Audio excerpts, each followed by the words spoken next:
कर. Hey guys, good morning, welcome to back channel. अजून आज नाशिकला चाललोय. बर्थडे खूप छान झाला. बर्थडे खूप छान झालाय. बाबा ड्युटीला जात आहे असंच बोलेल मी पण. बोल. बाबा ड्युटीला जात आहे. आम्हाला बाहेर जायचंय. आम्हाला बाहेर जायचंय. माझे बाबा आहे. हां. आणि आजी आजी पण. जवळ दादा. आजी बोलायचं ना.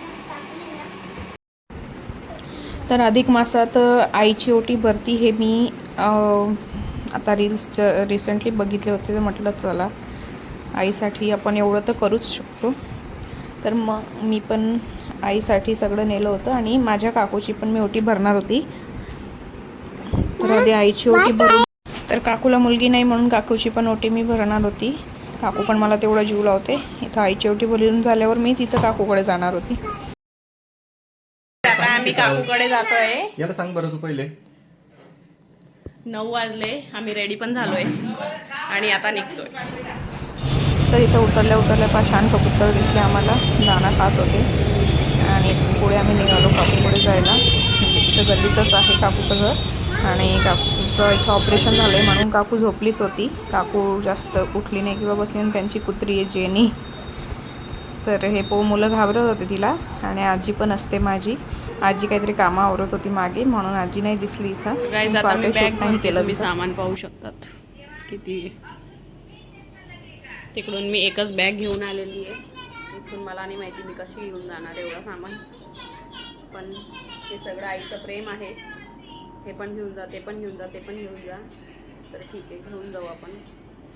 बघू कसं घेऊन जाऊ. तर इथं पप्पांनी आंबे आणले होते मुलांसाठी. तर आंबे खाऊन तिचं तोंड आणि यश पण दोघं आंबे खात होते.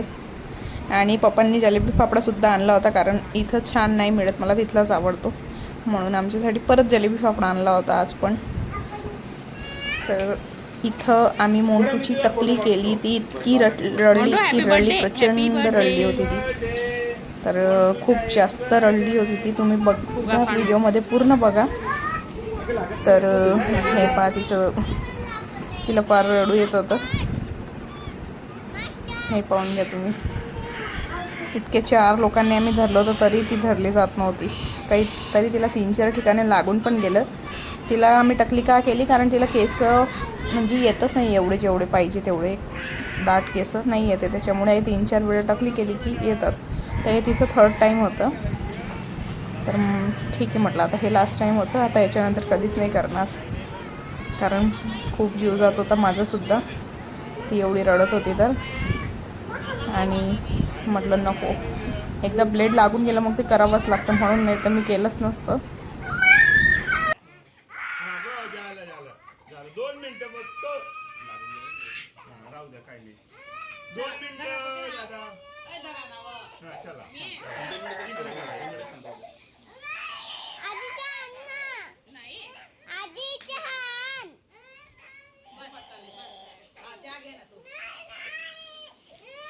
इकडे काय झालं झालं. धर बेटा. चला मान बरोबर काहीच नाही बेटा. एकदम छान आहे बघ. हा बेटा मी आहे. तर गाईज निघताना मन खूप जड होऊन जातं. हे पाहू शकतात आमची निघायची तयारी चालू आहे. माझा भाऊ पण आलेला आहे इथं, काकांचा मुलगा. आणि फायनली आम्ही निघतो आहे. तर फार जड डोळे पाणावतात खूप. पण काय जावं तर लागतंच. पण ते खूप म्हणजे जड होऊन जातं मन निघताना. आणि हे दरवेळेस होतं, आजच नाही दरवेळेस होतं. निघताना तोंड पण इतकुसं होऊन जातं माझं. आणि इथून जेव्हा जाते तेव्हा खूप खुश असते मी, फ्रेश असते. इथं मोंटू आणि यश बघा कसे बाय करताय मम्मी पप्पांना.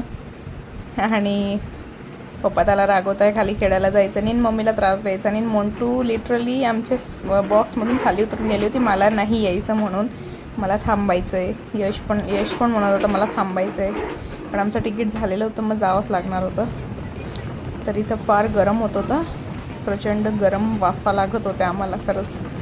म्हणजे गुजरातमध्ये जायचं असेल ना तर थंडीमध्ये किंवा पावसाळ्यातच जायला पाहिजे. मेमध्ये तर इट्स टू हॉट.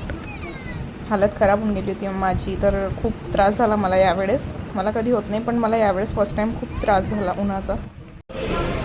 तर गाईज इथं आहे ना बस थांबली आहे. 10:30ला थांबली बस.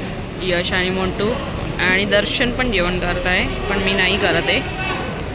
मला बरं वाटत नाही, मला फार ऊन लागलं आहे अहमदाबादला, मी काही जेवण करत नाही आहे.